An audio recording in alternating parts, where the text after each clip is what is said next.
Tonight, with just over a month to go until Election Day, the first and only meeting between the two men who hope to become Vice President of the United States, Democratic Governor Tim Walz of Minnesota and Republican Senator J.D. Vance of Ohio. Now, this is likely the final debate of this election cycle, and voting is already underway in 20 states. CBS News polling shows this remains a race either presidential candidate could win. The CBS News vice presidential debate starts now. Fight for every single vote, and we're going to take this country back. And we are ready to continue to build the future together. We're going to turn this whole country red with President Donald J. Trump's leadership. You know what's at the end of this little journey? Kamala Harris as the next president of the United States. This is a CBS News special, live from CBS News headquarters in New York. America Decides, the vice presidential debate. Good evening, I'm Nora O'Donnell, and thank you for joining us for tonight's CBS News Vice Presidential Debate. We want to welcome our viewers on CBS, on other networks here in the U.S. and around the world. We have a consequential night ahead, and our focus is the issues that matter to you, the voter. Let's introduce the candidates. Minnesota's Democratic Governor Tim Walz and Ohio's Republican Senator J.D. Vance, tonight meeting for the first time. I'm Margaret Brennan. In order to have a thoughtful and civil debate, these are the rules that both campaigns have agreed to. Questions will be directed at one candidate, who will have 2 minutes to respond. The other candidate will be allowed 2 minutes for rebuttal. Then each candidate will get another minute to make further points, with an additional 1 minute each at the discretion of the moderator. The primary role of the moderators is to facilitate the debate between the candidates, enforce the rules, and provide the candidates with the opportunity to fact-check claims made by each other. CBS News reserves the right to mute the candidates' microphones to maintain decorum. We have not shared the questions or topics with the campaigns. The stage is set. Governor, Senator, thank you for joining us. Let's get started. Tonight, our country is facing several unfolding crises. The Middle East is on the brink of war. Americans are suffering from the catastrophic impact of Hurricane Helene. And now a labor strike as 25,000 dock workers from Maine to Texas are picketing. We're going to begin tonight with the Middle East. Margaret. Thank you, Nora. Earlier today, Iran launched its largest attack yet on Israel, but that attack failed, thanks to joint U.S. and Israeli defensive action. President Biden has deployed more than 40,000 U.S. military personnel and assets to that region over the past year to try to prevent a regional war. Iran is weakened, but the U.S. still considers it the largest state sponsor of terrorism in the world, and it has drastically reduced the time it would take to develop a nuclear weapon. It is down now to 1 or 2 weeks' time. Governor Walz, if you were the final voice in the Situation Room, would you support or oppose a preemptive strike by Israel on Iran? You have 2 minutes. Well, thank you, and thank you for those joining at home tonight.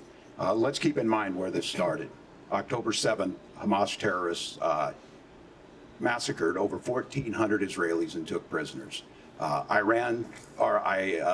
Israel's ability to be able to defend itself is absolutely fundamental. Getting its hostages back, fundamental, and ending the humanitarian crisis in Gaza. But the expansion of Israel and its proxies is an absolute fundamental necessity for the United States to have the steady leadership there. You saw it experienced today, where along with our Israeli partners and our coalition, able to stop the incoming attack. But what's fundamental here is that steady leadership is going to matter. It's clear, and the world saw it on that debate stage a few weeks ago, a nearly 80-year-old Donald Trump talking about crowd sizes is not what we need in this moment. But it's not just that. It's those that were closest to Donald Trump that understand how dangerous he is when the world is this dangerous. His chief of staff, John Kelly, said that he was the most flawed human being he'd ever met.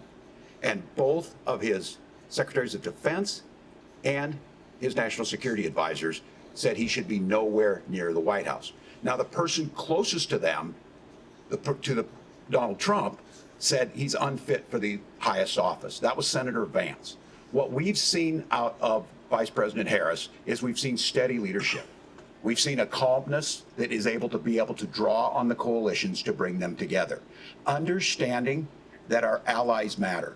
When our allies see Donald Trump turn towards Vladimir Putin, turn towards North Korea, when we start to see that type of fickleness around holding the coalitions together, we will stay committed. And as the Vice President said today we will protect our forces and our allied forces, and there will be consequences. Governor, your time is up. Senator Vance, the same question.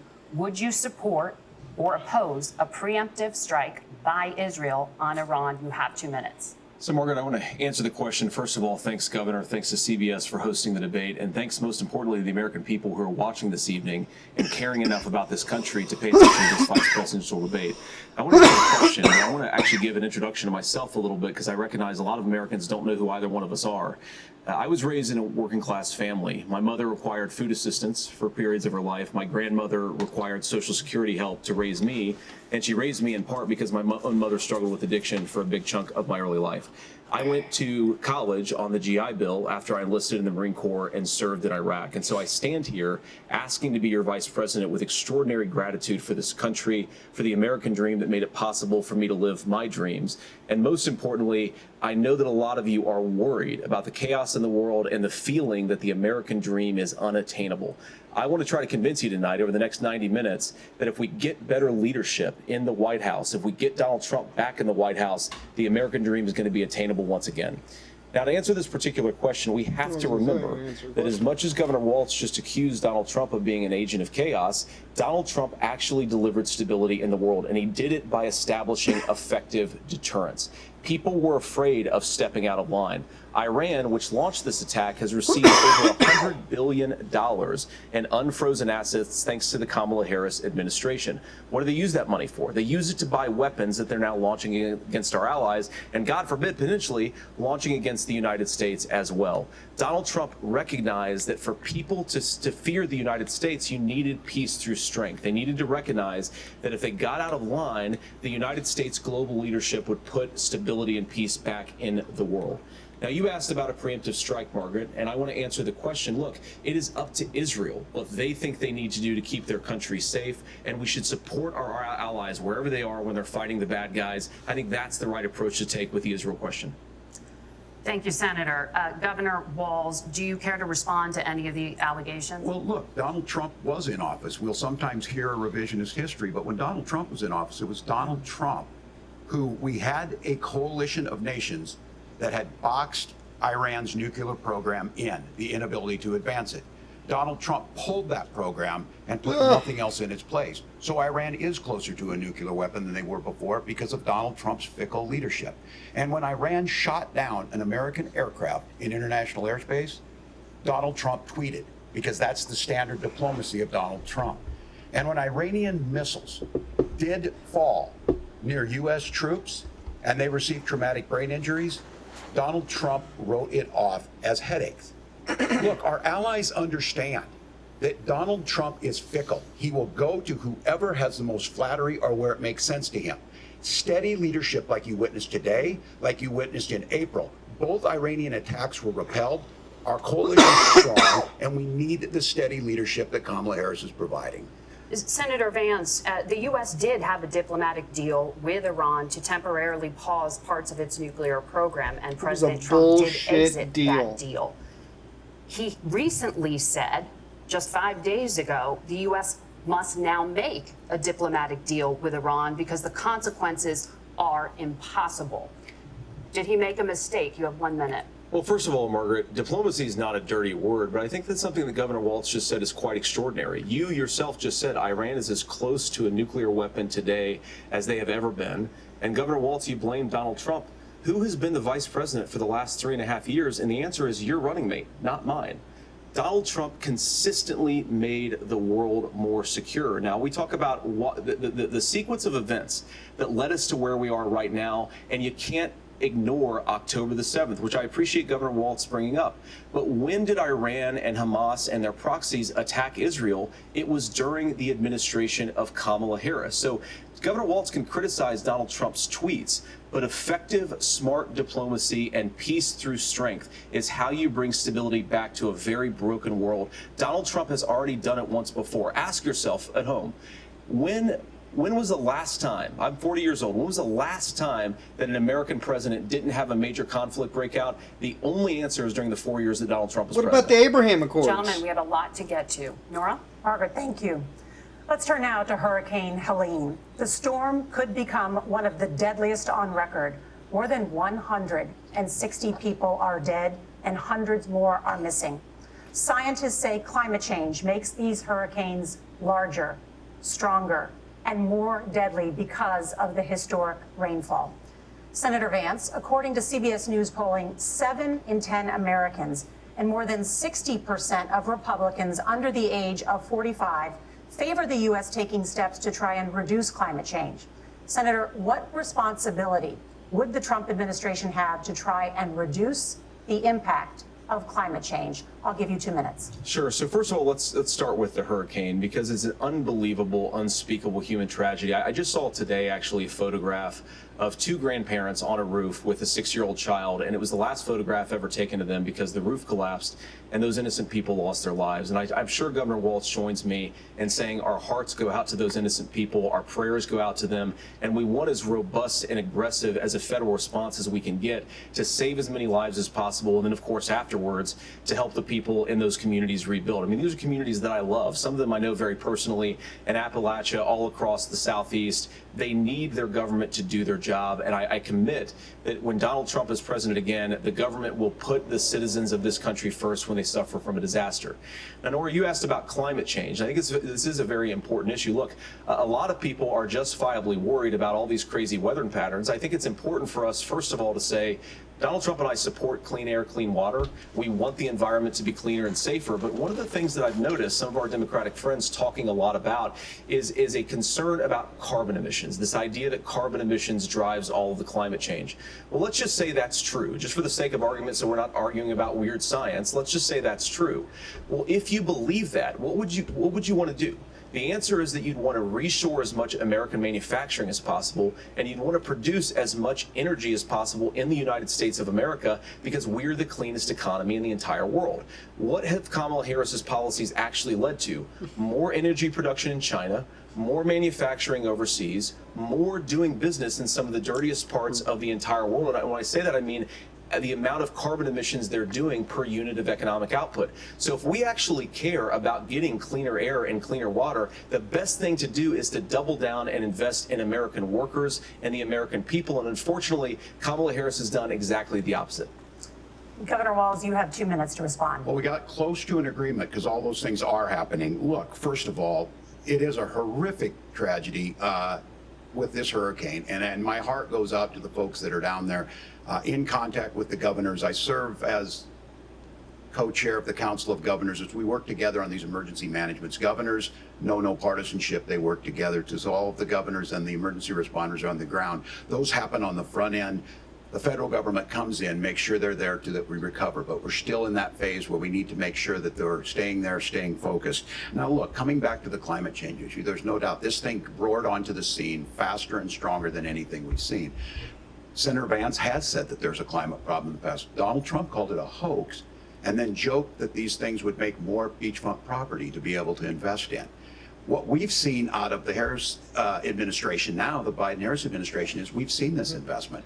We've seen massive investments, the biggest in global history that we've seen in the Inflation Reduction Act, has created jobs all across the country. 2,000 in Jeffersonville, Ohio, taking the EV technology that we invented and making it here. 200,000 jobs across the country. The largest solar manufacturing plant in North America sits in Minnesota. But my farmers know climate change is real. They've seen 500-year droughts, 500-year floods back to back. But what they're doing is adapting, and this has allowed them to tell me, look, I harvest corn, I harvest soybean, and I harvest wind. We are producing more natural gas and more oil at any time than we ever have. We're also producing more clean energy. So the solution for us is to continue to move forward, that climate change is real. Reducing our impact is absolutely critical, but this is not a false choice. You can do that at the same time you're creating the jobs that we're seeing all across the country. That's exactly what this administration has done. We are seeing us becoming an energy superpower for the future, not just the current. And that's what absolutely makes sense. And then we start thinking about how do we mitigate these disasters. Thank you. Senator, I want to give you an opportunity to respond there. The governor mentioned that President Trump has called climate change a hoax. Do you agree? Well, look, what the president has said is that if the Democrats, in particular Kamala Harris and her leadership, if they really believe that climate change is serious, what they would be doing is more manufacturing and more energy production in the United States of America, and that's not what they're doing. wouldn't be So buying clearly beachfront Kamala Harris property, herself Obama. doesn't believe her own rhetoric on this. If she did, she would actually agree with Donald Trump's energy policies. Now, something Governor Walz said I think is important to touch upon, because when we talk about clean energy, I think that's a slogan that often the Democrats will use here. And I'm talking, of course, about the Democratic leadership. And the real issue is that if you're spending hundreds of millions or even billions of dollars of American taxpayer money on solar panels that are made in China, number one, you're going to make the economy dirtier. We should be making more of those solar panels here in the United States he of likes America. China. Some of them are, Tim, but a lot of them are being made overseas in China, especially the components that go into those solar panels. So if you really want to make the environment cleaner, you've got to invest in more energy production. We haven't built a nuclear facility, I think, one in the past 40 years. Senator. Natural gas, we got to invest more in it. Kamala Harris has done the opposite. That's raised energy prices and also meant that we're doing Senator, worse by your the time climate. is up. Governor, would you like to respond? Well, look, we're producing more natural gas than we ever have. There's no moratorium on that. We're producing more oil, but the folks know, and like I said again, these are not liberal folks. These are not folks that are Green New Deal folks. These are farmers that have been drought one year, massive flooding the next year. They understand that it makes sense. Look, our number one export cannot be topsoil from erosion from these massive storms. We saw it in Minnesota this summer. And thinking about how do we respond to that, we're thinking ahead on this. And what Kamala Harris has been able to do in Minnesota, we're starting to weatherproof some of these things. The infrastructure law that was passed allows us to think about mitigation in the future. How do we make sure that we're protecting by burying our power lines? How do we make sure that we're protecting lakefronts and things that we're seeing more and more of? But to call it a hoax and to take the oil company executives to Mar-a-Lago, say, give me money for my campaign, and I'll let you do whatever you want. We can be smarter about that, and an all-above energy policy is exactly what she's doing, creating those jobs right here. Governor, your time is up. The overwhelming consensus among scientists is that the Earth's climate is warming at an unprecedented rate. Margaret? Thank you, Nora. We're going to turn now to immigration. The crisis at the U.S.-Mexico border consistently ranks as one of the top issues for American voters. Senator Vance, your campaign is pledging to carry out the largest mass deportation plan in American history and to use the U.S. military to do so. Could you be more specific about exactly how this will work? For example, would you deport parents who have entered the U.S. illegally and separate them from any of their children who were born on U.S. soil? Yeah. You have 2 minutes. So first of all, Margaret, They before can we talk stay, about or they can deportations, go. we have to stop the bleeding. We have a historic immigration crisis because Kamala Harris started and said that she wanted to undo all of Donald Trump's border policies. 94 executive orders suspending deportations, decriminalizing illegal aliens, massively increasing the asylum fraud that exists in our system. That has opened the floodgates. And what it's meant is that a lot of fentanyl is coming into our country. I had a mother who struggled with opioid addiction and has gotten clean. I don't want people who are struggling with addiction to be deprived of their second chance because Kamala Harris let in fentanyl into our communities at record levels. So you've got to stop the bleeding. You've got to re-implement Donald Trump's border policies, build the wall, re-implement deportations, and that gets me to your point, Margaret, about what do we actually do? So we've got 25 million illegal aliens who are here in the country. What do we do with them? I think the first thing that we do is we start with the criminal migrants. About 1 million of those people have committed some form of crime in addition to crossing the border illegally. I think you start with deportations on those folks. And then I think you make it harder for illegal aliens to undercut the wages of American workers. A lot of people will go home if they can't work for less than minimum wage in our own country. And by the way, that'll be really good for our workers who just want to earn a fair wage for doing a good day's work. And the final point, Margaret, is you asked about family separation. Right now in this country, Margaret, we have 320,000 children that the Department of Homeland Security has effectively lost. Some of them have been sex trafficked. Some of them hopefully are at homes with their families. Some of them have been used as drug trafficking mules. The real family separation policy in this country is unfortunately Kamala Harris's wide open southern border. And I'd ask my fellow Americans to remember, when she came into office, she said she was going to do this. Real leadership would be saying, you know what, I screwed up. We're going to go back to Donald Trump's border policies. I wish that she would do that. It would be good for all of us. Governor, do you care to respond to any of the specific allegations, including that the vice president is, quote, letting in fentanyl and using kids as drug mules, among other things, regarding children? The drug mule is not true, but I will say about this, about the fentanyl, because this is a crisis of this, the opioid crisis. And the good news on this is the last 12 months saw the largest decrease in opioid deaths in our nation's history. 30% decrease in Ohio, but there's still more work to do.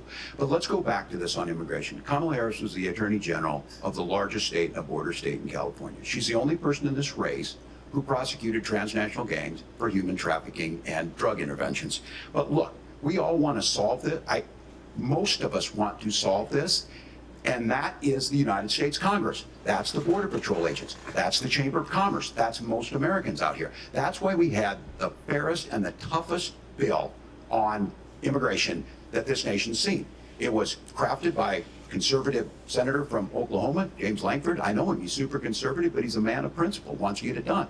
Democrats and Republicans worked on this piece of legislation.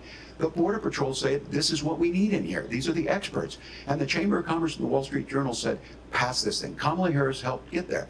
1,500 new border agents, detection for drugs, DOJ money to speed up these the adjudications on this, just what America wants.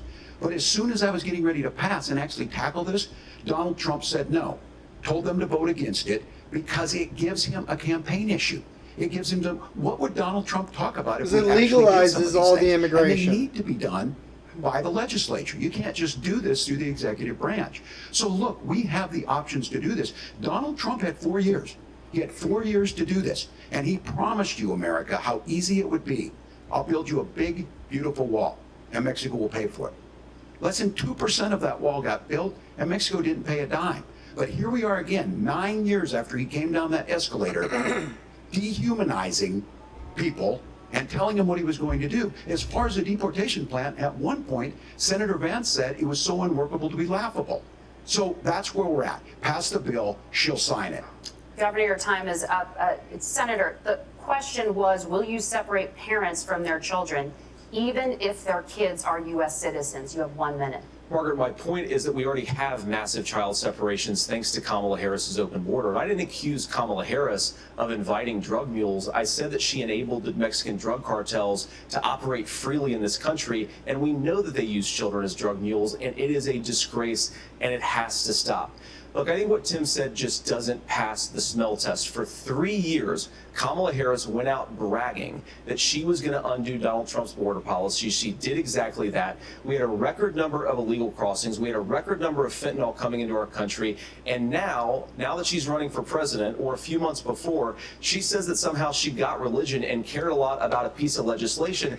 The only thing that she did when she became the vice president, when she became the appointed border czar, was to undo 94 Donald Trump executive actions that opened the border. This problem is leading to massive problems in the United States of America. Parents who can't afford health care, schools that are overwhelmed. It's got to stop, and it will when Donald Trump is president again. Senator, your time is up. Governor, what about our CBS News polling, which does show that a majority of Americans, more than 50%, support mass deportations? Look, we fix this issue with a bill that is necessary, but the issue on this is what happens when you don't want to solve it. You demonize it. And we saw this, and Senator Vance, and it surprises me on this, talking about and saying, I will create stories to bring attention to this. That vilified a large number of people who were here legally in the community of Springfield. The Republican governor said, it's not true, don't do it. There's consequences for this. There's consequences. We could come together. Senator Langford did it. We could come together and solve this if we didn't let Donald Trump continue to make it an issue. And the consequences in Springfield were the governor had to send state law enforcement to escort kindergartners to school.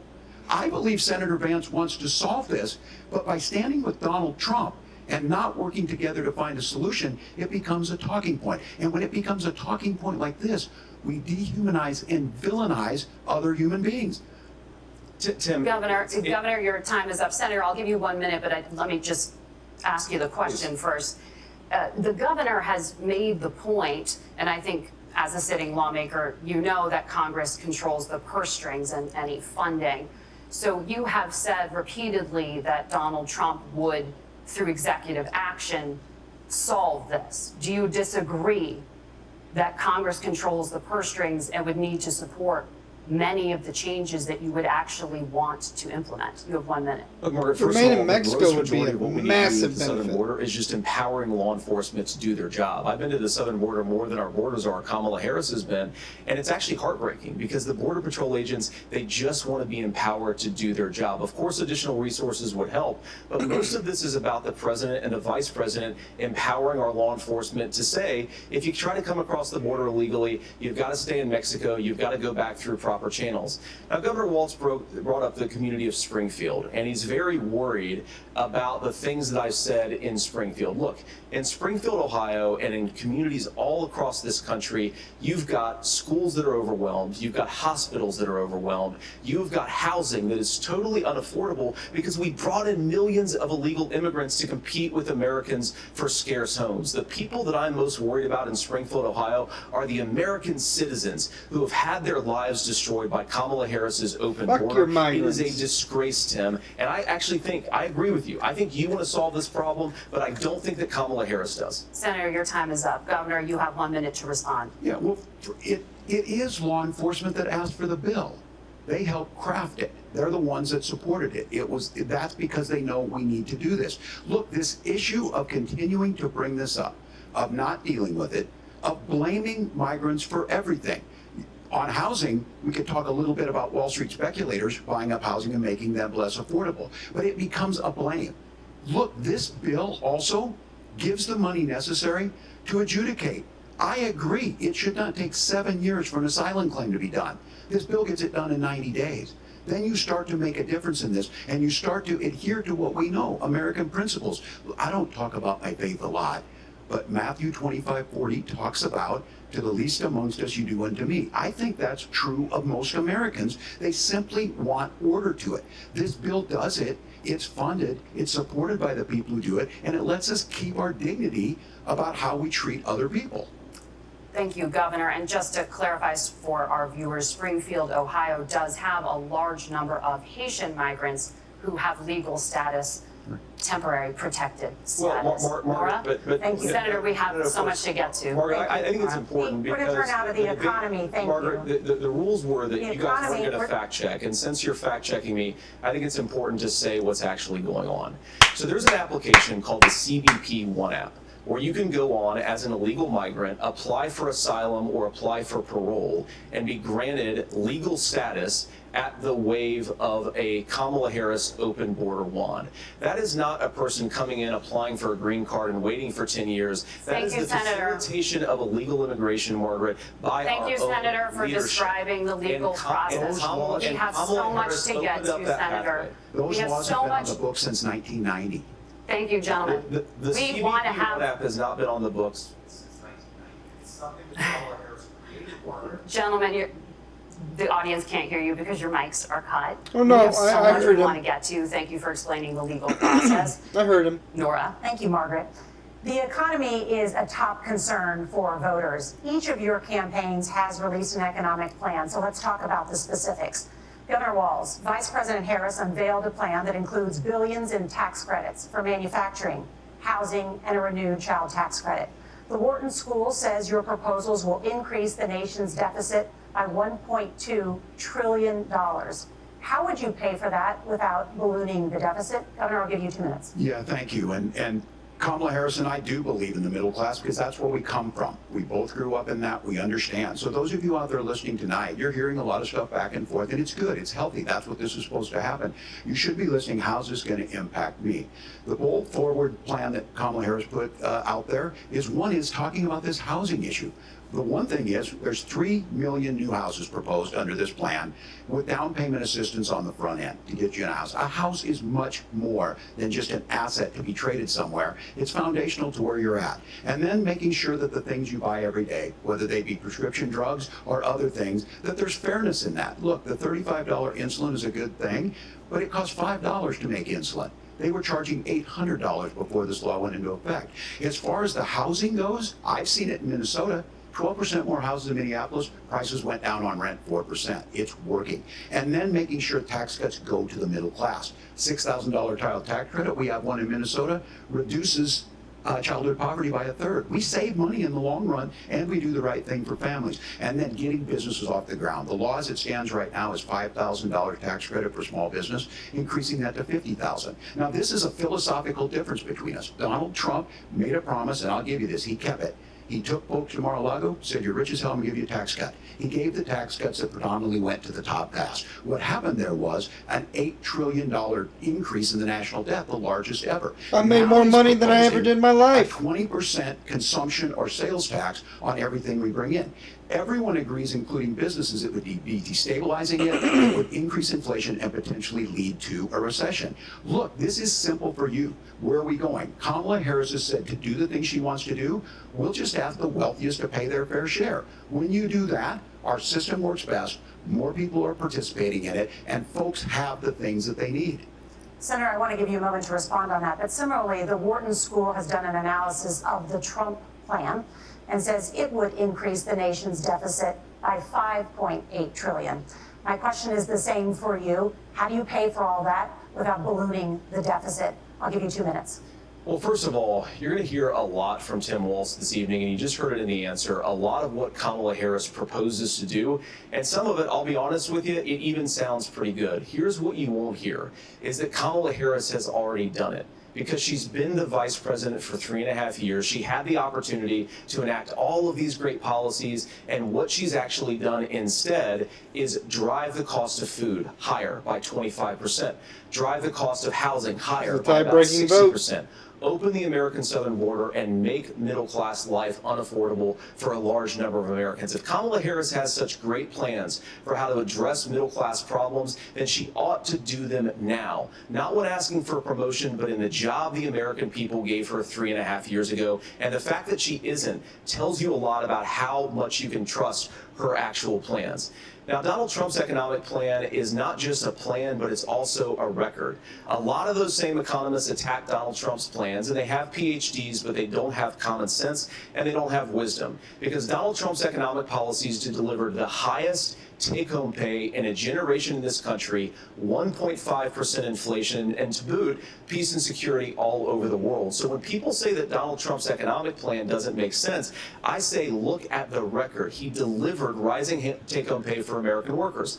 Now, Tim admirably admits that they want to undo the Trump tax cuts. But if you look at what was so different about Donald Trump's tax cuts, even from previous Republican tax cut plans, is that a lot of those resources went to giving more take-home pay to middle-class and working-class Americans. It was passed in 2017, and you saw an American economic boom unlike we've seen in a generation in this country. That is a record that I'm proud to run on, and we're going to get back to that common sense wisdom so that you can afford to live the American dream again. I know a lot of you are struggling. I know a lot of you are worried about paying the bills. It's going to stop when Donald Trump brings back common sense to this country. Governor, do you want to respond to that? What has Kamala Harris done for the middle class? Yeah, well, Kamala Harris's day one was Donald Trump's failure on COVID that led to the collapse of our economy. We were already before COVID in a manufacturing recession, but 10 million people out of work, largest percentage since the Great Depression.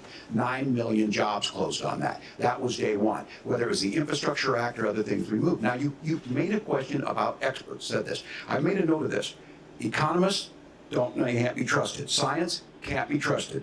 National security folks can't be trusted. Look, if you're going to be president, You don't have all the answers. Donald Trump believes he does. My pro tip of the day is this. If you need heart surgery, listen to the people at the Mayo Clinic in Rochester, Minnesota, not Donald Trump. And the same thing goes with this. And I ask you out there, teachers, nurses, Listen to the truck drivers, person with the whatever, certification. How is it fair that you're paying your taxes every year and Donald Trump hasn't paid any federal tax in the last 15 years? In the last year as president. That's what's wrong with the system. There's a way around it, and he's bragged about that. We're just asking for fairness in it, and that's all you want. You have a minute. Governor, you say trust the experts. But those same experts for 40 years said that if we shipped our manufacturing base off to China, we'd get cheaper goods. They lied about that. They said if we shipped our industrial base off to other countries, to Mexico and elsewhere, it would make the middle class stronger. They were wrong about that. They were wrong about the idea that if we made America less self-reliant, less productive in our own nation, that it would somehow make us better off, and they were wrong about it. And for the first time in a generation, Donald Trump had the wisdom and the courage to say to that bipartisan consensus, we're not doing it anymore. We're bringing American manufacturing back. We're unleashing American energy. We're going to make more of our own stuff. And this isn't just an economic issue. I've got 3 beautiful little kids at home, 7, 4, and 2, and I love them very much, and I hope they're in bed right now. But look, so many of the drugs, the pharmaceuticals that we put in the bodies of our children are manufactured by nations that hate us. This has to stop, and we're not going to stop it by listening to experts. We're going to stop it by listening to common sense wisdom, which is what Donald Trump governed on. Senator, your time is up. Governor Walz, can you address that? I mean, voters say they trust Donald Trump on the economy more. Why? Well, if you're listening tonight and you want billionaires to get tax cuts, you heard what the numbers were.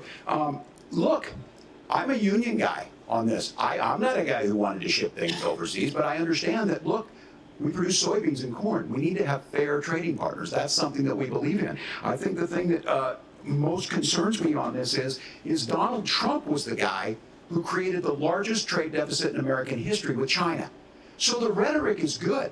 Much of what the senator said right there, I'm in agreement with him on this. I watched it happen too. I watched it to my communities, and we talked about that. But we had people undercutting the right to collectively bargain. We had right to work states made it more difficult. We had companies that were willing to ship it over, and we saw people profit. Folks that are venture capital in some cases, putting money into companies that were overseas. We're in agreement that we bring those home. The issue is Donald Trump is talking about it. Kamala Harris has a record, 250,000 more manufacturing jobs just in out of the IRA. May I respond to that? Yes. So I appreciate that. So if you notice, what Governor Walz just did is he said, first of all, Donald Trump has to listen to the experts.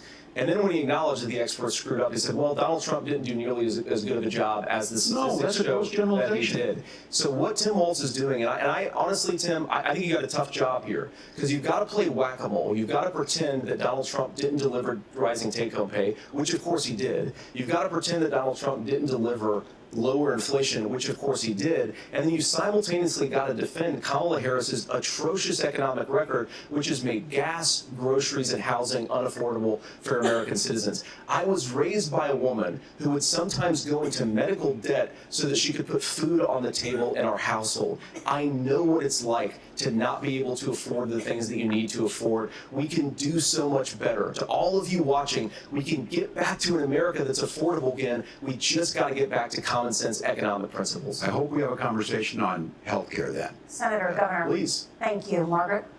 We have a lot to get to ahead, gentlemen, on many topics, but right now I want to talk about personal qualifications.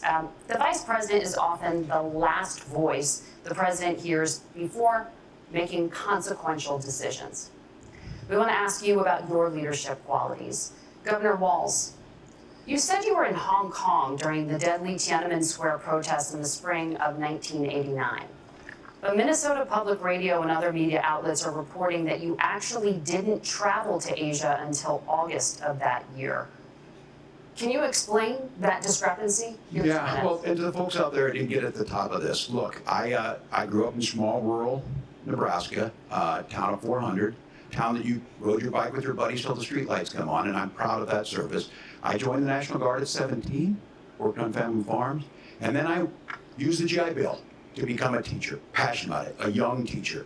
My first year out, I got the opportunity in the summer of '89 to travel to China. 35 years ago, be able to do that. I came back home and then started a program to take young people there. We would take basketball teams, we would take baseball teams, we would take dancers, and we would go back and forth to China. The issue for that was to try and learn. Now look, my community knows who I am. They saw where I was at. Look, I will be the first to tell you, I have poured my heart into my community. I've tried to do the best I can, but I've not been perfect. And I'm a knucklehead at times, but it's always been about that. Those same people elected me to Congress for 12 years. And in Congress, I was one of the most bipartisan people, working on things like farm bills that we got done, working on veterans benefits. And then the people of Minnesota were able to elect me to governor twice. So look, my commitment has been from the beginning to make sure that I'm there for the people, to make sure that I get this right. I will say more than anything, many times I will talk a lot, I will get caught up in the rhetoric, but being there, the impact it made, the difference it made in my life, I learned a lot about China. I hear the critiques of this. I would make the case that Donald Trump should have come on one of those trips with us. I guarantee you he wouldn't be praising Xi Jinping about COVID. And I guarantee you he wouldn't start a trade war that he ends up losing. So this is about trying to understand the world. It's about trying to do the best you can for your community. And then it's putting yourself out there and letting your folks understand what it is. My commitment, whether it be through teaching, which I was good at, or whether it was being a good soldier, or was being a good member of Congress, those are the things that I think are the values that people care about. Governor, just to follow up on that, the question was, can you explain the discrepancy? All I said on this was I got there that summer and misspoke on this. So I will just, that's what I've said. So I was in Hong Kong and China during the democracy protest. I misspoke on this too, along with my military service. What needed to be in governance. Thank you, Governor. Senator Vance, in 2016, you called your running mate Donald Trump unfit for the nation's highest office, and you said he could be America's Hitler. I know you've been asked many times, and you said you regret those comments and explained you then voted for Donald Trump in 2020. But the Washington Post reported new messages last week in which you also disparaged Trump's economic record while he was president, writing to someone in 2020, quote, Trump thoroughly failed to deliver his economic populism. You're now his running mate, and you shifted many of your policy stances to align with his.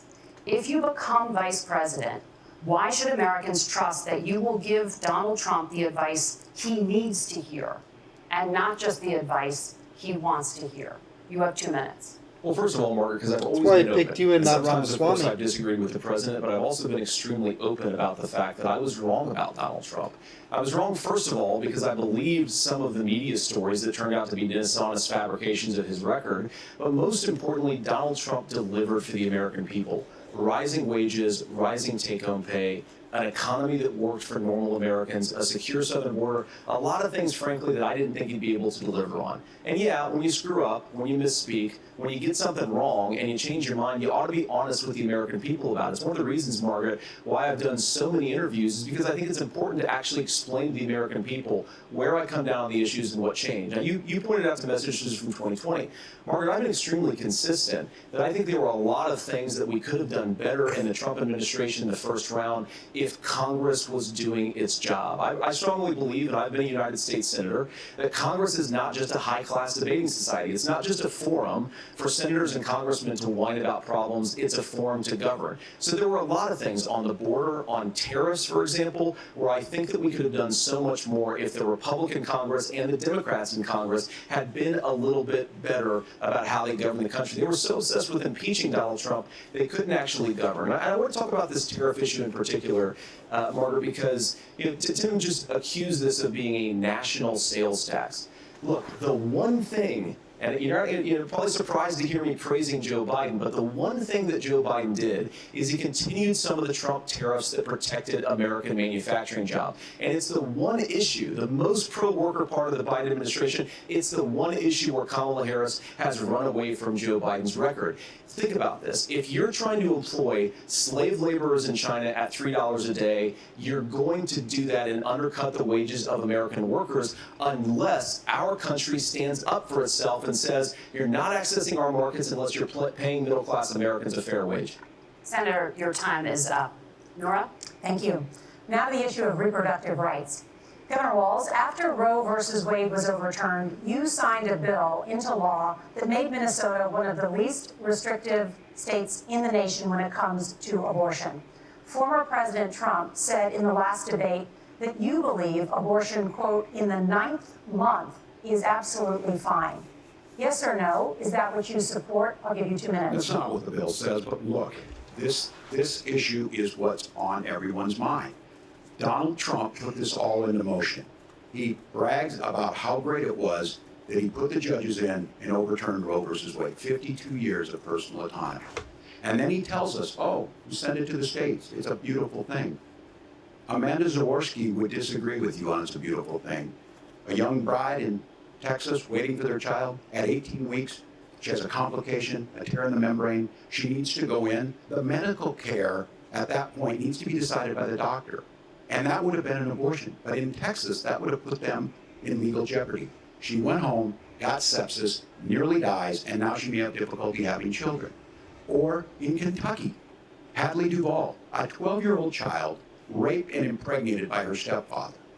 Those are horrific. Now, when God asked about that, Senator Vance said 2 wrongs don't make a right. There is no right in this. So in Minnesota, what we did was restore Roe versus Wade. We made sure that we put women in charge of their health care. But look, this is not what, if you don't know Amanda or a Hadley, you soon will. Their Project 2025 is going to have a registry of pregnancies. It's going to make it more difficult, if not impossible, to get contraception and limit access, if not eliminate 2025 access bullshit. to infertility treatments. For so many of you out there listening, me included, infertility treatments are why I have a child. That's nobody else's business, but those things are being proposed. And the catch-all on this is, well, the states will decide what's right for Texas might not be right for Washington. That's not how this works. This is basic human right. We have seen maternal mortality skyrocket in Texas, outpacing many other countries in the world. This is about health care. In Minnesota, we are ranked first in health care for a reason. We trust women, we trust doctors. Senator, do you want to respond to the governor's claim? Will you create a federal pregnancy monitoring agency? No, Nora, certainly we won't. And I want to talk about this issue because I know a lot of Americans care about it, and I know a lot of Americans don't agree with everything that I've ever said on this topic. And, you know, I grew up in a working class family in a neighborhood where I knew a lot of young women who had unplanned pregnancies and decided to terminate those pregnancies because they feel like they didn't have any other options. And, you know, one of them is actually very dear to me. And I know she's watching tonight, and I love you. And she told me something a couple years ago that she felt like if she hadn't had that abortion, that it would have destroyed her life because she was in an abusive relationship. And I think that what I take from that as a Republican who proudly wants to protect innocent life in this country, who proudly wants to protect the vulnerable, is that my party, we've got to do so much better of a job at earning the American people's trust back on this issue where they frankly just don't trust us. And I think that's one of the things that Donald Trump and I are endeavoring to do.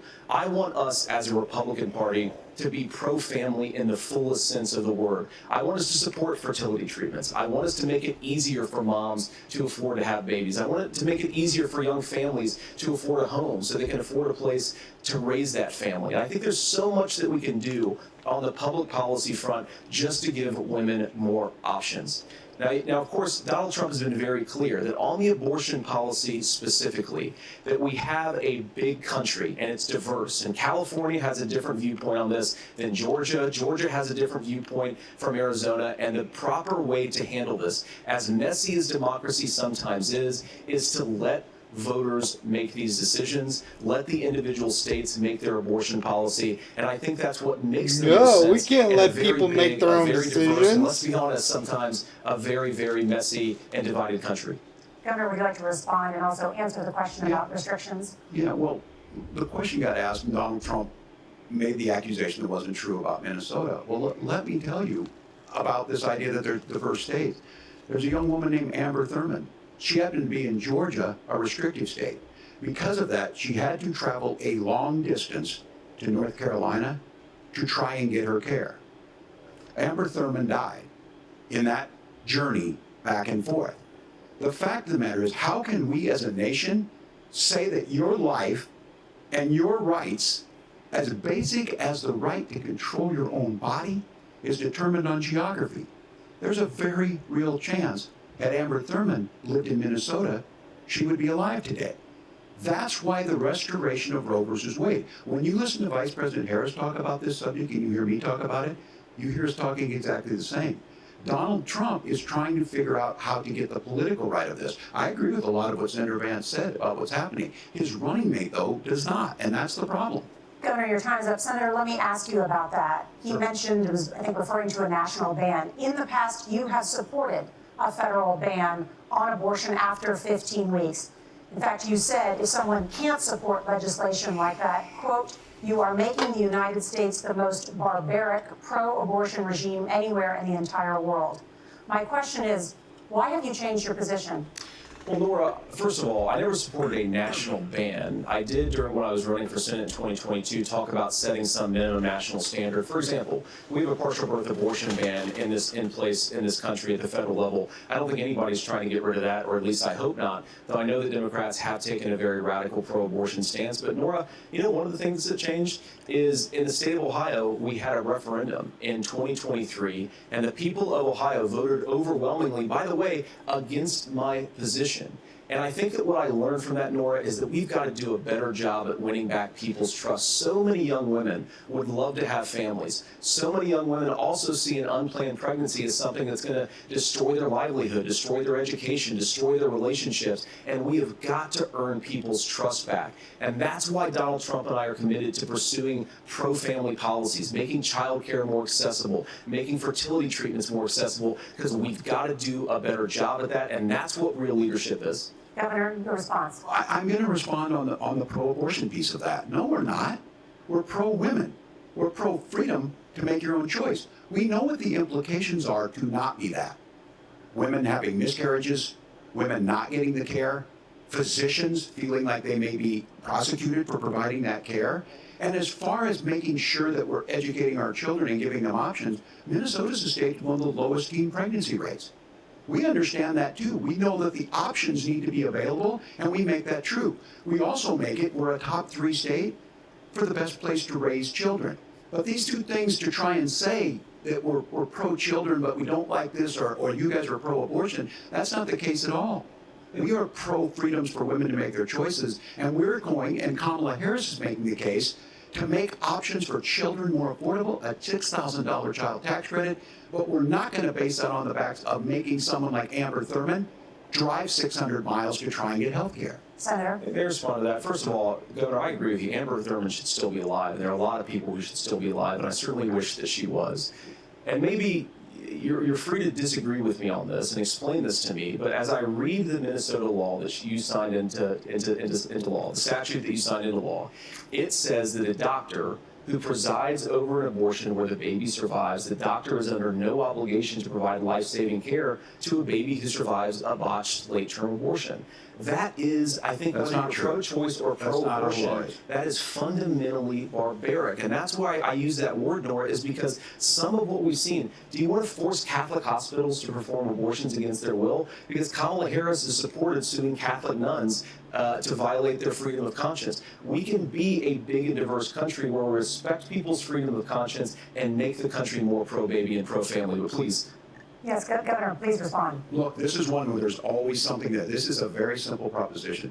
These are women's decisions to make about their healthcare decisions, and the physicians who know best when they need to do this. Trying to distort the way a law is written to try and make a point, that's not it at all. What was I wrong about, Governor? Please tell me, what was that wrong about? That is not the way the law is written. Look, I've given this advice on a lot of things, that getting involved, that's been misread, and it was fact-checked at the last debate. But the point on this is there's a continuation of these guys to try and tell women or to get involved. I use this line on this, just mind your own business on this. Things worked best when Roe versus Wade was in place. When we do a restoration of Roe, that works best. That doesn't preclude us from increasing funding for children. It doesn't increase us from making sure that once that child's born, like in Minnesota, they get meals, they get early childhood education, they get health care. So that hiding behind we're going to do all these other things when you're not proposing them in your budget. Kamala Harris is proposing them. She's proposing all those things to make life easier for families. I asked a specific question, Governor. You gave me a slogan as a response. It's not the case. It's not true. That's not what the law says. So they fact-checked it with President Trump. Gentlemen, there's a lot to discuss. We have to move on, and we're going to be right back with much more of the CBS News vice presidential debate in just a moment.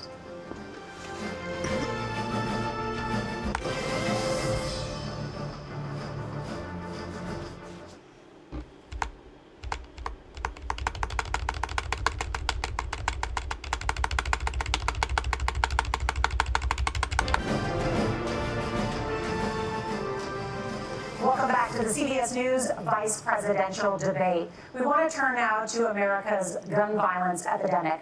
The leading cause of death for children and teens in America is by firearms. Senator Vance, you oppose most gun legislation that Democrats claim would curb gun violence.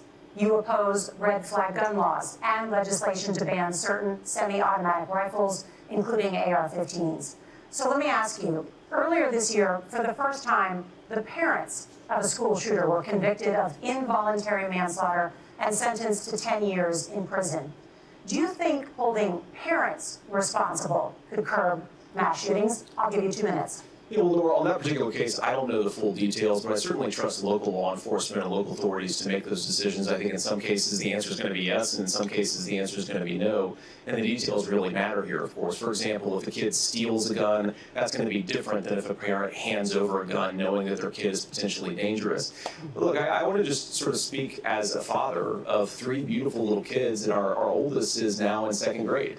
And like a lot of parents, we send our kids to school with such hope and such joy and such pride at their little faces on the first day of school. And we know, unfortunately, that a lot of kids are going to experience this terrible epidemic of gun violence. And of course, our hearts go out to the families that are affected by this terrible stuff. And we do have to do better. And I think that Governor Walz and I actually probably agree that we need to do better on this. The question is just how do we actually do it?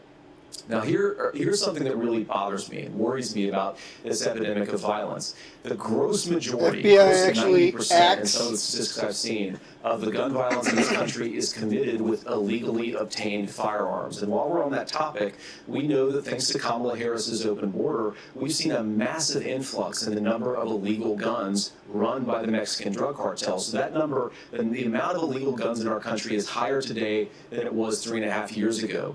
But what do we do about the schools? What do we do to protect our kids? And I think the answer is, and I say this not loving the answer, because I don't want my kids to go to school in a school that feels unsafe or where there are visible signs of security. But I unfortunately think that we have to increase security in our schools. We have to make the doors lock better. We have to make the doors stronger. We've got to make the windows stronger. And of course, we've got to increase school resource officers, because the idea that we can magically wave a wand and take guns out of the hands of bad guys, it just doesn't fit with recent experience. So we've got to make our schools safer. And I think we've got to have some common sense bipartisan solutions for how to do that. Governor, you have 2 minutes. Well, I think all the parents watching tonight, this is your biggest nightmare. Look, I got a 17-year-old, and he witnessed a shooting at a community center playing volleyball. Those things don't leave you. As a member of Congress, I sat in my office surrounded by dozens of the Sandy Hook parents, and they were looking at my 7-year-old picture on the wall. Their 7-year-old were dead, and they were asking us to do something. And look, I'm a hunter. I own firearms. The vice president is. We understand that the Second Amendment is there, but our first responsibility is to our kids to figure this out. In Minnesota, we've enacted enhanced red flag laws, enhanced background checks, and we can start to get data. But here's the problem. If we really want to solve this, we've got folks that won't allow research to be even done on gun violence. And this idea that we should just live with it, and here's what I do think, that this is a good start to the conversation. I 100% believe that Senator Vance hates it when these kids, it's abhorrent and it breaks your heart. I agree with that. But that's not far enough when we know there are things that work. I spent time in Finland and seen some Finnish schools. They don't have this happen, even though they have a high gun ownership rate in the country. There are reasonable things that we can do to make a difference. It's not infringing on your Second Amendment. And the idea to have some of these weapons out there, it just doesn't make any sense. Kamala Harris, as an attorney general, worked on this issue. She knows that it's there. No one's trying to scaremonger and say we're taking your guns, but I ask all of you out there, do you want your schools hardened to look like a fort? Is that what we have to go? When we know there's countries around the world that their children aren't practicing these types of drills. They're being kids. We owe it to them to get a fix. These are things that shouldn't be that difficult. You can still keep your firearms, and we can make a difference. We have to. If you're listening tonight, this breaks your heart. Senator. Tim, first of all, I didn't know that your 17-year-old witnessed a shooting. I'm sorry about that, and I hope you're doing okay. Christ have mercy. It is awful. And I appreciate what Tim said actually about Finland, because I do think it illustrates some of the frankly weird differences between our own country's gun violence problem and Finland. Okay, first of all, we have way higher rates of mental health abuse or mental health substance abuse. We have way higher rates of depression, way higher rates of anxiety. We unfortunately have a mental health crisis in this country that I really do think that we need to get to the root causes of, because I don't think it's the whole reason why we have such a bad gun violence problem, but I do think it's a big piece of it.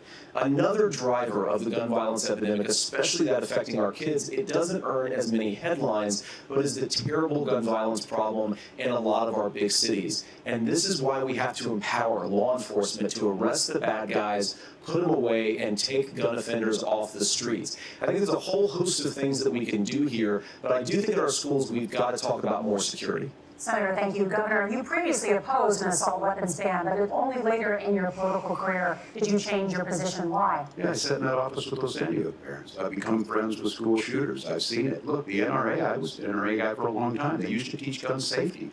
I'm of an age where my shotgun was in my car so I could pheasant hunt after football practice. That's not where we live today. And several things I want to mention on this is, talking about cities and where it's at, the number one where the most firearm deaths happen in Minnesota are rural suicides. And we have an epidemic of children getting guns and shooting themselves. And so we have, and we should look at all of the issues. Making sure folks have health care and all that, but I want to be very careful. This idea of stigmatizing mental health, just because you have a mental health issue doesn't mean you're violent. And I think what we end up doing is we start looking for a scapegoat. Sometimes it just is the guns. It's just the guns, and there are things that you can do about it. But I do think that this is one, and I think this is a healthy conversation. I think there's a capacity to find solutions on this that work, protect Second Amendment, protect our children. That's our priority. Gentlemen, thank you. Margaret? Thank you, Nora. Let's turn now to the top contributor to inflation, the high cost of housing and rent. There's a shortage of more than 4 million homes in the United States, and that contributes to the high housing prices. Governor Walz, the Harris campaign promises a $25,000 down payment assistance for first-time home buyers and a $10,000 tax credit. They also promise to build 3 million new homes. Where are you building these homes, and won't handing out that kind of money just drive up prices higher? No, it's not handing out. First, let me say this issue of housing, and I think those of you listening on this, the problem we've had is that we've got a lot of folks that see housing as another commodity. It can be bought up, it can be shifted, it can be moved around. Those are not folks living in those houses. Those of you listening tonight, that house is a big deal. I bought and owned one house in my life. My mom still lives in the house where I was. And when I think of a house, I'm thinking of Christmas services after midnight mass where you go with your family. We need to make it more affordable. And one of the things, as I said, this program that the Vice President is pushing forward and bringing a new way of approaching this is something we're doing in Minnesota from that lead.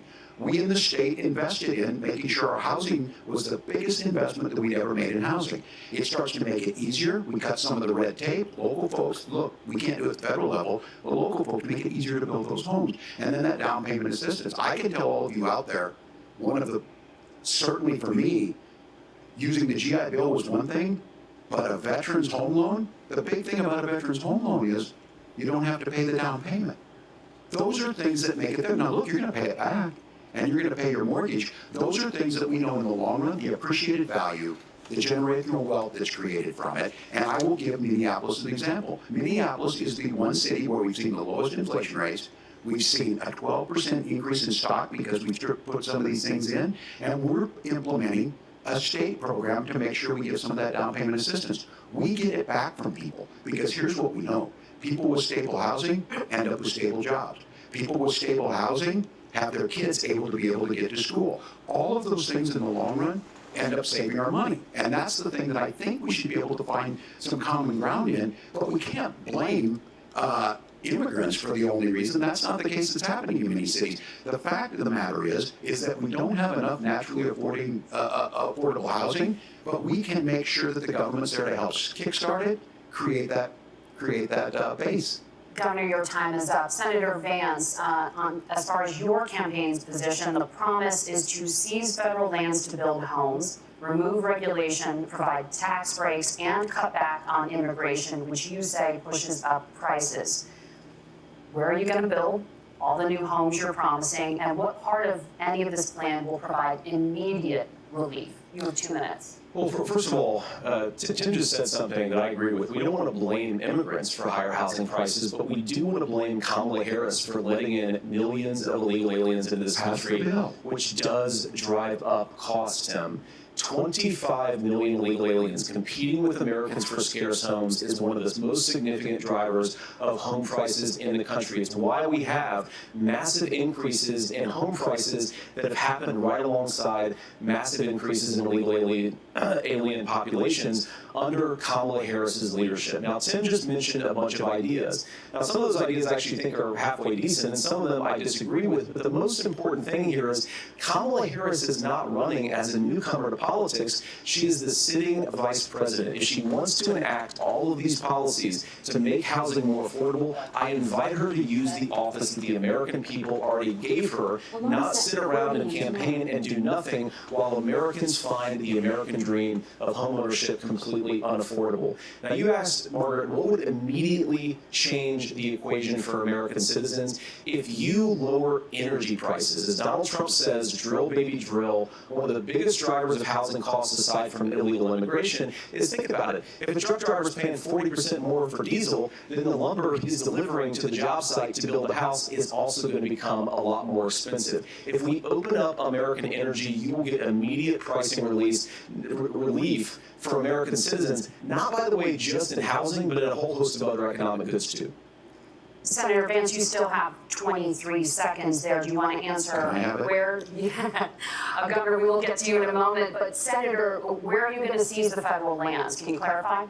Well, what Donald Trump has said is we have a lot of federal lands that aren't being used for anything. They're not being used for a national park. They're not being used, and they could be places where we build a lot of housing. And I do think that we should be opening up building in this country. We have a lot of land that could be used. We have a lot of Americans that need homes. We should be kicking out illegal immigrants who are competing for those homes, and we should be building more homes for the American citizens who deserve to be here. Senator, your time is up. Governor, I do want to let you respond to the allegation that the Vice President is letting in Well, of course, that's not true. And again, you have the facts. I guess we agreed not to fact check. I'll check it. That, look, crossings are down compared to when Donald Trump left office. But it's, again, blaming and not trying to find a solution. I was going to ask on this question, are we going to drill and build houses in the same federal land? And I think when people hear federal lands, these are really important pieces of land. Now, Minnesota doesn't have a lot of federal lands. I know in the western part of the country we do.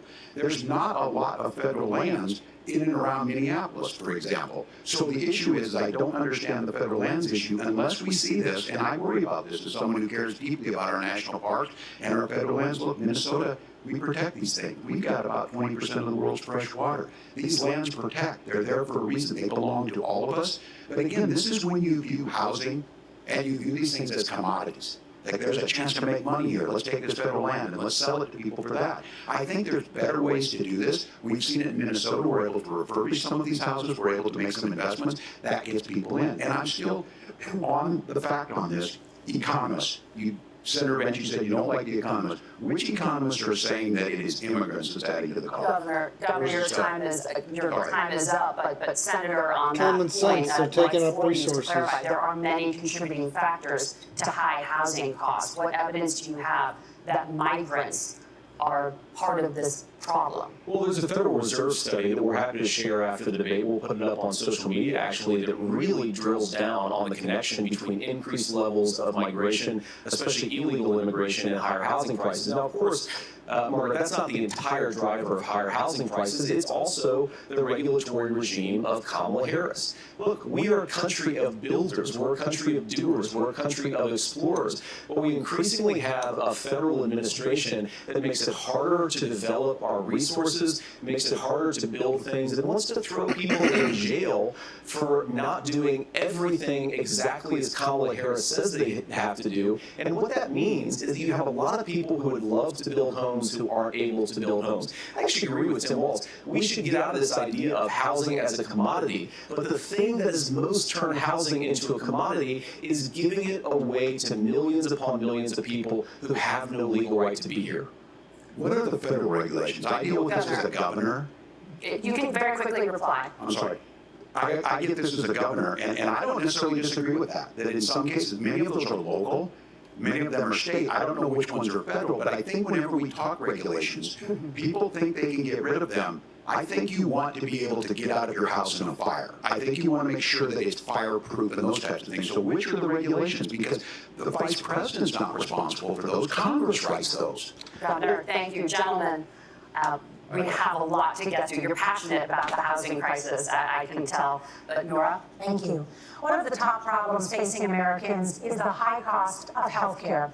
Senator Vance, at the last presidential debate, former President Trump was asked about replacing the Affordable Care Act. In response, he said, "I have concepts of a plan."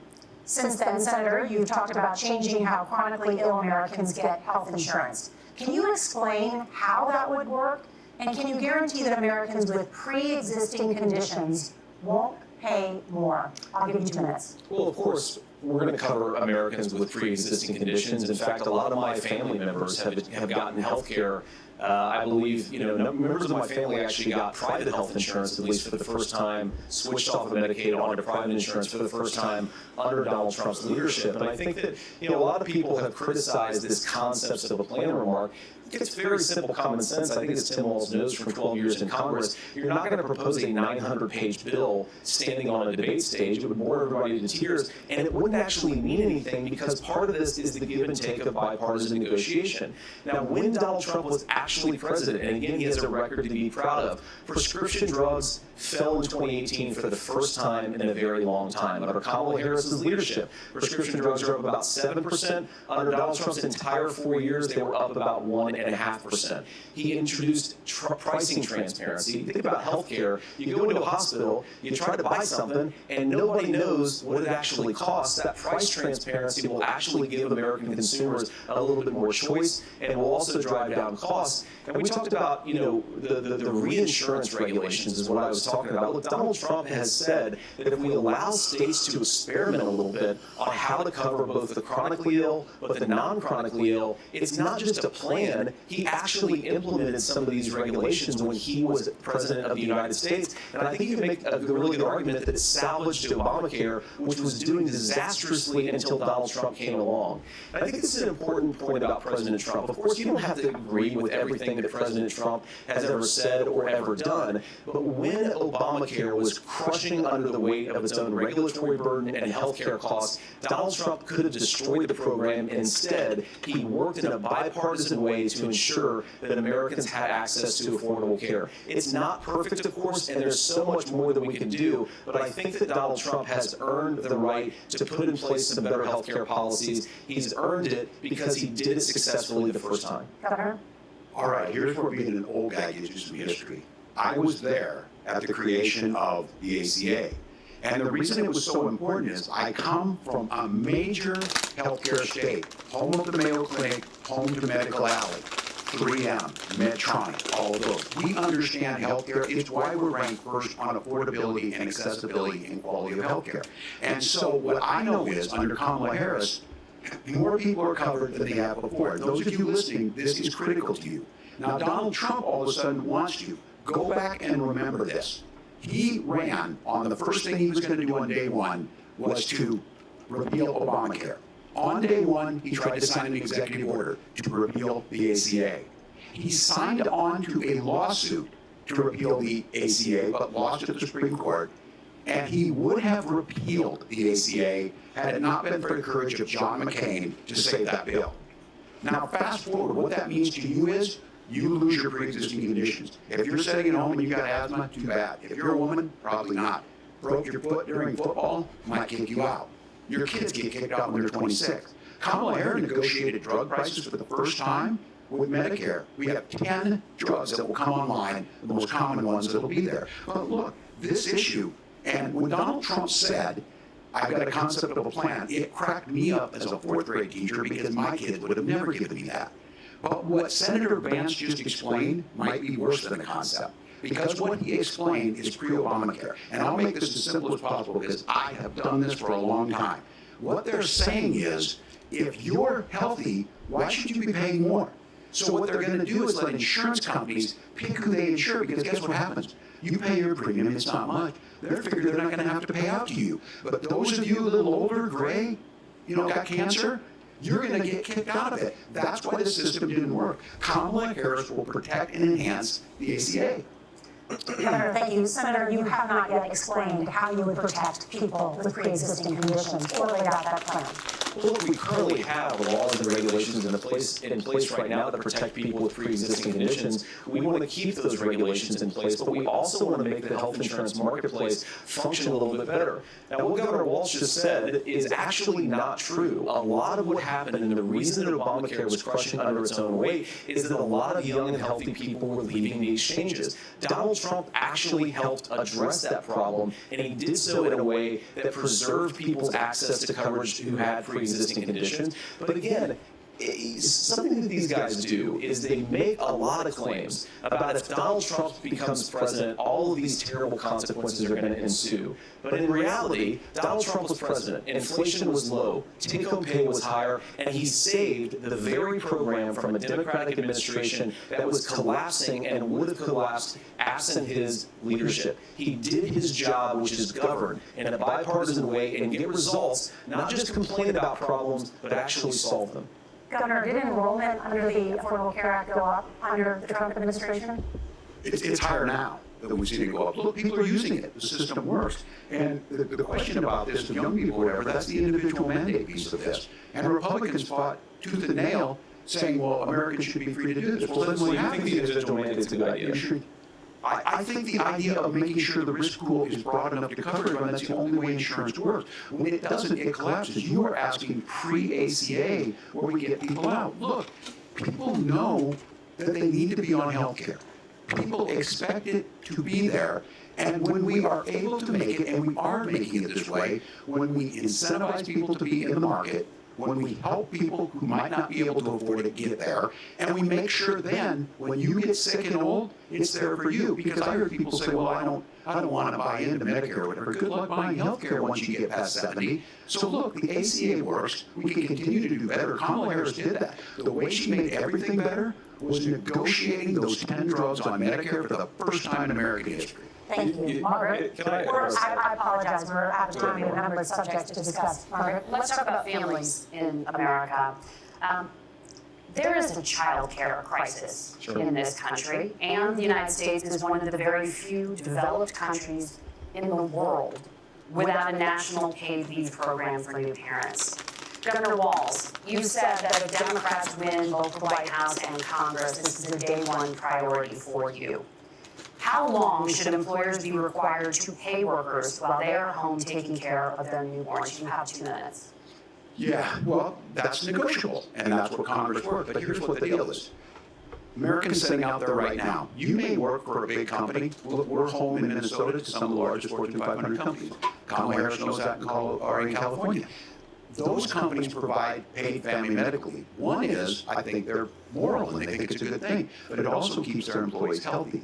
We in Minnesota have to pay family medical leave. You have a child, and I had to go back to work 5 days after my kids were born. This allows you to stay home a certain amount of time. What we know is that gets the child off to a better start, the family works better, we stay in their employers, we get more consistency in that. So Kamala Harris has made it a priority. We implemented it in Minnesota, and we see growth. That's how you become a pro-business state. But the negotiations on it, and here's the issue, those big companies are able to offer it.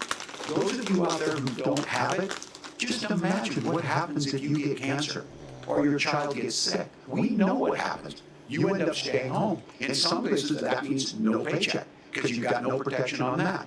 This is the case of an economy that Donald Trump has set for the wealthiest amongst us. He's willing to give those tax breaks to the wealthiest. He's willing to say, bust those unions up, do whatever. What we're saying is the economy works best when it works for all of us. And so a paid family medical leave program, and I will tell you, go to the families or go to the businesses and ask them. As far as child care on this, you have to take it at both the supply and the demand side.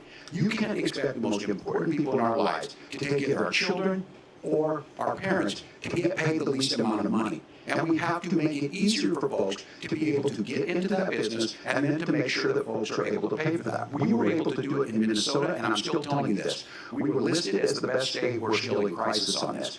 A federal program of paid family medical leave and help with this will enhance our workforce, enhance our families, and make it easier to have the children that you want.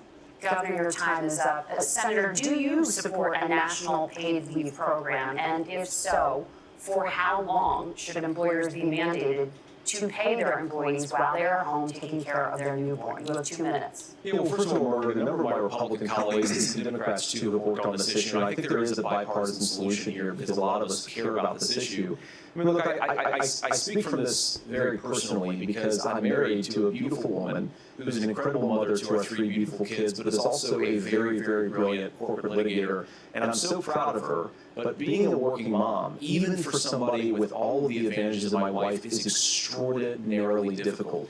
And it's not just difficult from a policy perspective. She actually had access to paid family leave because she worked for a bigger company, but the cultural pressure on young families and especially young women, I think makes it really hard for people to choose the family model they want. A lot of young women would like to go back to work immediately. Some would like to spend a little time home with the kids. Some would like to spend longer at home with the kids. We should have a family care model that makes choice possible. And I think this is a very important substantive difference between Donald Trump and Kamala Harris's approach. I mean, look, if you look at the federal programs that we have that support paid family leave right now, the Community Development Block Grant, and there's another block grant program that spends a lot of money from the federal government. These programs only go to one kind of child care model. Let's say you'd like your church maybe to help you out with child care. Maybe you live in a rural area or an urban area and you'd like to get together with families in your neighborhood to provide child care in the way that makes the most sense. You don't get access to any of these federal monies. We want to promote choice in how we deliver family care and how we promote child care because, look, it is unacceptable. And, you know, of course, Tim and I have been on the campaign trail a lot the past 7 or 8 weeks, and one of the biggest complaints I hear from young families is people who feel like they don't have options, like they're choosing between going to work or taking care of their kids. That is an incredible burden to put on American families. We're the only country that does it. I think we can do a heck of a lot better. Senator, thank you. You have also said, Senator Vance, many things about the American family. The Federal Reserve says parents will spend nearly as much on child care as they do on housing each month. So I want to get your thoughts on this. President Trump recently said, as much as child care is talked about as being expensive, it's relatively speaking not very expensive compared to the kinds of numbers we'll be taking in.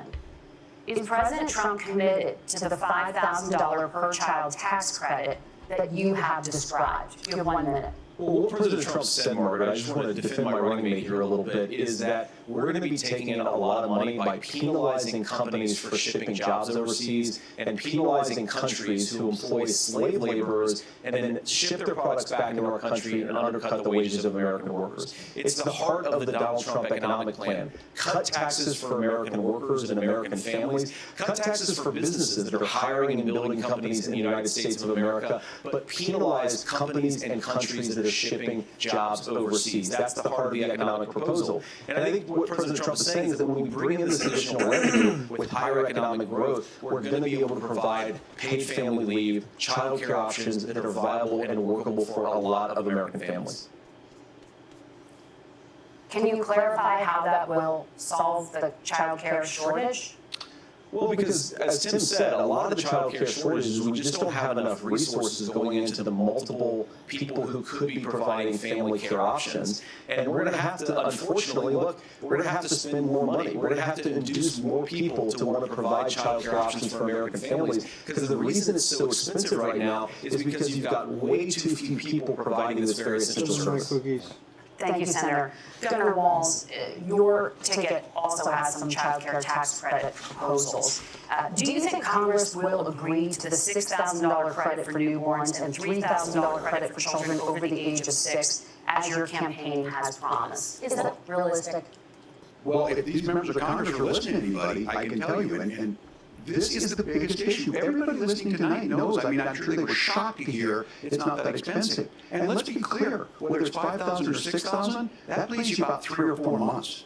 Let's be clear where we're at on this. It's because we got out of an imbalance on this. We thought we were going to get by not paying people. I don't think Senator Vance and I are that far apart. I'm not opposed to what he's talking about on options. We've done scholarship types of things. I think we'd be open to making the case. But the issue here is, the question you asked is, you're not going to pay for it with these tariffs. That's just adding another $4,000 on the family and taking less. So not only do they not get the money to pay for that, they're $4,000 in the hole. That's boarding school. That's his alma mater. And so I think the issue here is, those members of Congress, I can't believe they're not. When I go to businesses, sure, they'll talk about taxes sometime, but they will lead with child care and they will lead with housing. Because we know the problem is, especially in a state like Minnesota, we need more workers because our economy is growing, but we need the workforce.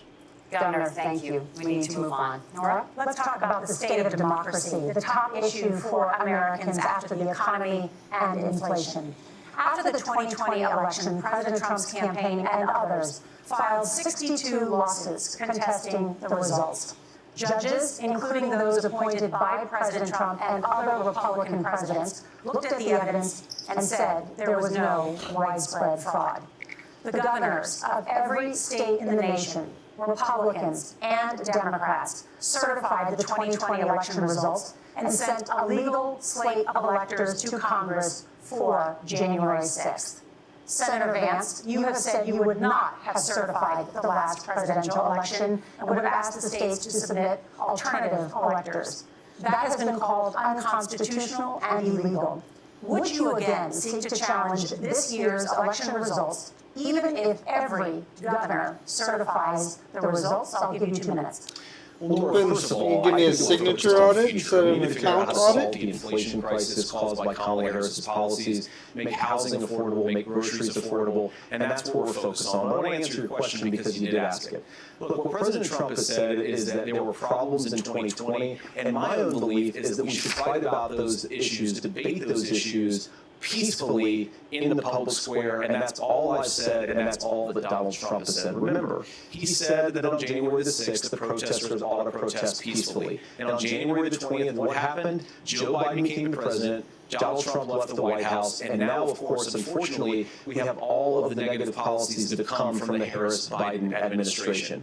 I believe that we actually do have a threat to democracy in this country, but unfortunately, it's not the threat to democracy that Kamala Harris and Tim Walz want to talk about. It is the threat of censorship. It's Americans casting aside lifelong friendships because of disagreements over politics. It's big technology companies silencing their fellow citizens. And it's Kamala Harris saying that rather than debate and persuade her fellow Americans, she'd like to censor people who engage in misinformation. I think that is a much bigger threat to democracy than anything that we've seen in this country in the last 4 years, in the last 40 years. Now, I'm really proud, especially given that I was raised by 2 lifelong blue-collar Democrats, to have the endorsement of Bobby Kennedy Jr. and Tulsi Gabbard, lifelong leaders in the Democratic coalition. And of course, they don't agree with me and Donald Trump on every issue. We don't have to agree on every issue. But we're united behind a basic American First Amendment principle that we ought to debate our differences. We ought to argue about them. We ought to try to persuade our fellow Americans. Kamala Harris is engaged in censorship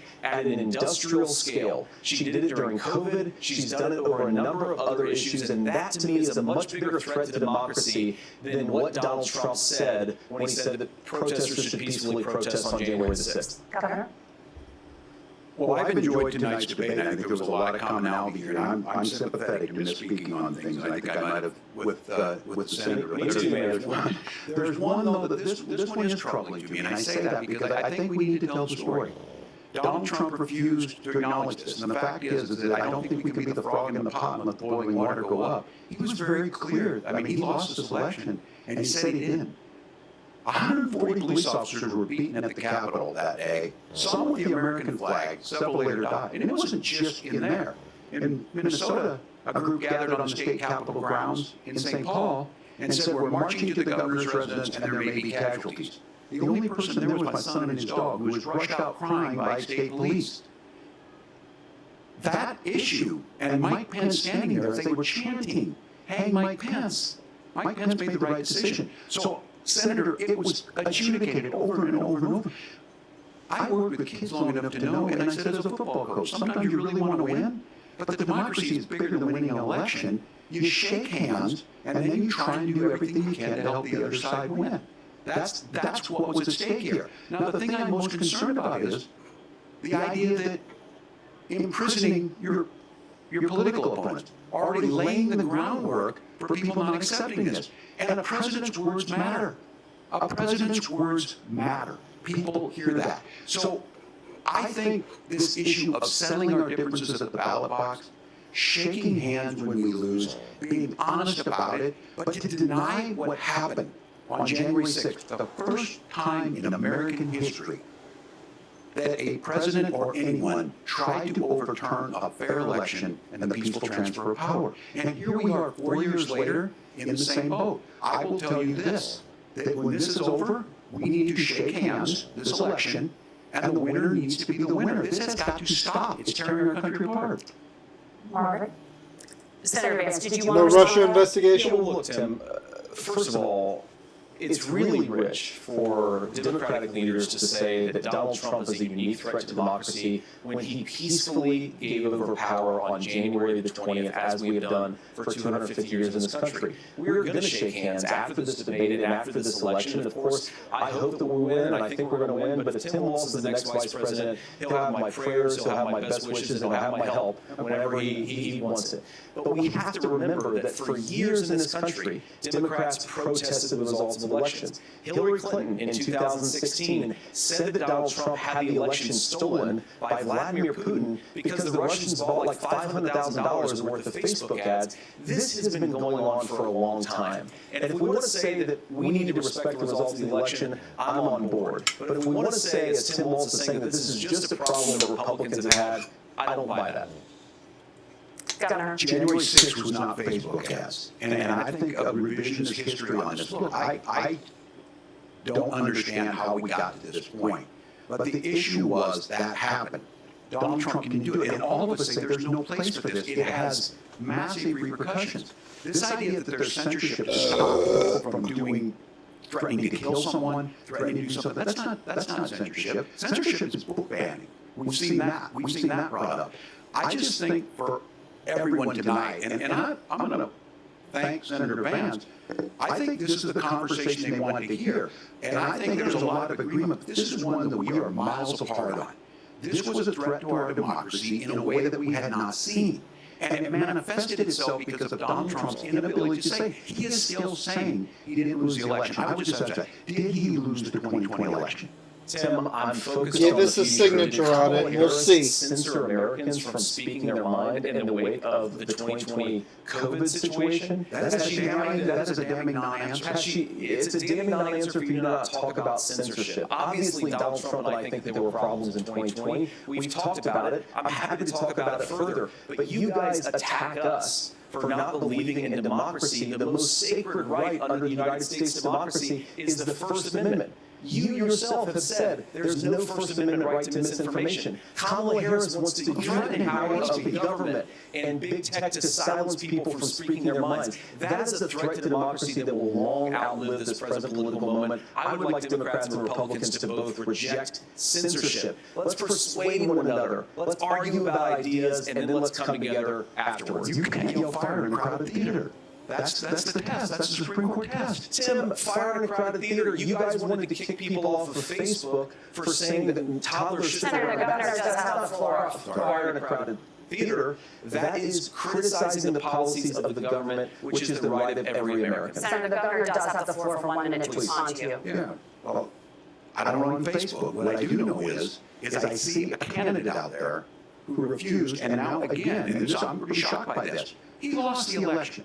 This is not a debate. It's not anything anywhere other than in Donald Trump's world. Because look, when Mike Pence made that decision to certify that election, that's why Mike Pence isn't on the stage. What I'm concerned about is where is the firewall with Donald Trump? Where is the firewall if he knows he can do anything, including taking an election, and his vice president's not going to stand to it? That's what we're asking you, America. Will you stand up? Will you keep your oath of office, even if the president doesn't? And I think Kamala Harris would agree. She wouldn't have picked me if she didn't think I would do that. Because of course that's what we would do. So America, I think you've got a really clear choice on this election of who's going to honor that democracy and who's going to honor Donald Trump. Governor, your time is up. Thank you, gentlemen. We will be right back with both of our candidates. The CBS News Vice Presidential Debate continues.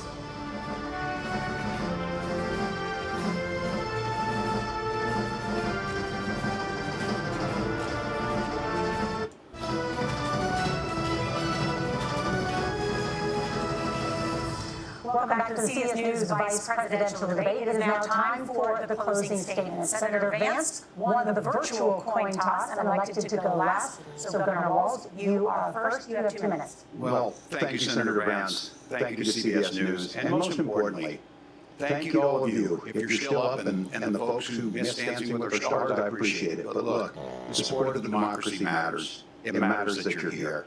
And I'm as surprised as anybody of this coalition that Kamala Harris has built, from Bernie Sanders to Dick Cheney to Taylor Swift, and a whole bunch of folks in between there. And they don't all agree on everything, but they are truly optimistic people. They believe in a positive future of this country, and one where our politics can be better than it is. And I have to tell you, that better than it is the sense of optimism that there can be an opportunity economy that works for everyone, not just to get by, but to get ahead. And the idea that freedom really means something. Not the freedom of government to be in your bedroom or exam room, but the freedom for you to make choices about yourself. Now look, we all know who Donald Trump is. He's told us, and as Maya Angelou said, believe him when he told you that. His first inaugural address talked about American carnage. And then he spent 4 years trying to make me do that. Senator Vance tonight made it clear he will stand with Donald Trump's agenda. He will continue to push down that road. Excuse me. Kamala Harris gives us a different option. Now, I'll have to tell you, I'm going to be careful about the quotes, but there's one that Senator Vance said that does resonate with me. He said Donald Trump makes the people I care about afraid. A lot of America feels that way. We don't need to be afraid. Franklin Roosevelt was right. All we have to fear is fear itself. Kamala Harris is bringing us a new way forward. She's bringing us a politics of joy. She's bringing real solutions for the middle class, and she's centering you at the heart of that. All the while asking everyone, join this movement, make your voices heard. Let's look for a new day where everybody gets that opportunity and everybody gets a chance to thrive. I humbly ask for your vote on November 5th for Kamala Harris. Governor Walz, thank you. Senator Vance, your closing statement. Well, I want to thank Governor Walz, you folks at CBS, and of course the American people for tuning in this evening. And one of the issues we didn't talk about was energy. And I remember when I was being raised by my grandmother, when she didn't have enough money to turn on the heat some nights because Ohio gets pretty cold at night, and because money was often very tight. And I believe, as a person who wants to be your next vice president, that we are a rich and prosperous enough country where every American, whether they're rich or poor, ought to be able to turn on their heat in the middle of a cold winter night. That's gotten more difficult thanks to Kamala Harris's energy policies. I believe that whether you're rich or poor, you ought to be able to afford a nice meal for your family.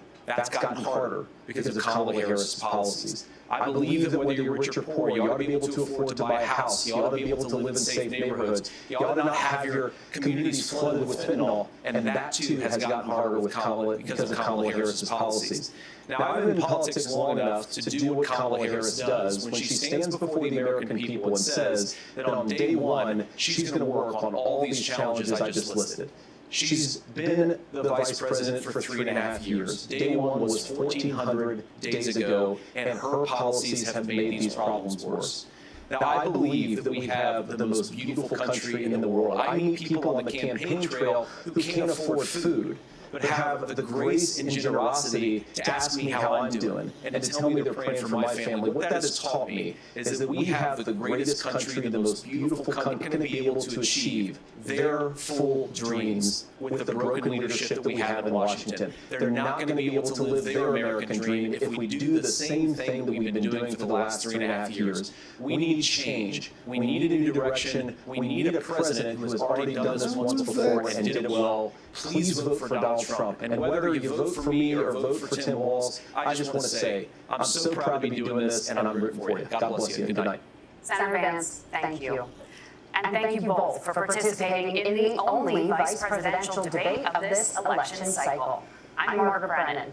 And I'm Nora O'Donnell. And a reminder, there are just 35 days until Election Day. Please get out and vote, and for all of us here at CBS News. Coming fast enough, huh, Stitchers?